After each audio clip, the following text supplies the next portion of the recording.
Hello, my name is Dallas Metcalf, and I am a student in your class. I hope this video finds you well.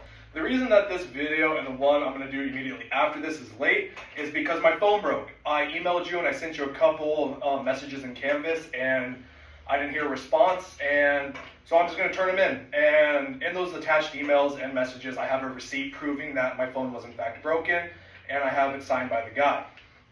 So, my name is Dallas Metcalf. I am a student at Hartnell, and I have been for 2 years. I'm here with my audience. Hello. Hi. Hola. So, I work at a feed store. I have since I was in high school, and even before I got that job, I was working in agriculture. I was working with cows, moving hay, getting paid by the trailer load. And over my almost 3 years here now, I have done some pretty questionable things. Probably knocked down my IQ by a couple points. But the funniest story I have from my time here is the Crystallic incident. It is notorious for everyone in this department and even throughout the company. Crystallics, for those of you who don't know, is a 250-pound tub of molasses. It has molasses, it has grain, it has everything else in it that cows need. And they're in a tub with an open lid. Remember that, it'll be important for later. So, I was moving some gates and I noticed one was dented. And I was looking around and I saw a pallet of Crystallics. A pallet has 8 on there, so 250 pounds, you do the math. So, it's heavy.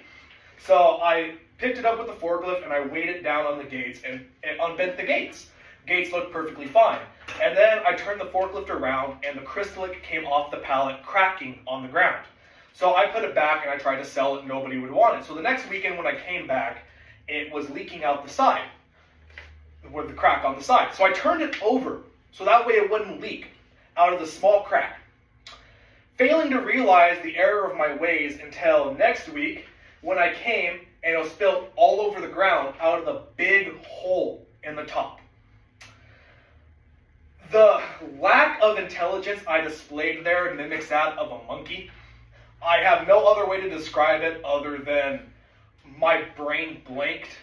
And it's funny because every time we bring it up, me and my friends always have a good laugh. And I think that is who I am. I'm a hardworking guy. And then when something goes wrong, I make the best out of the situation. I do what I can to preserve it. So I just taped it up. I put an entire roll of tape on it and I sold it. Thank you for listening to my speech.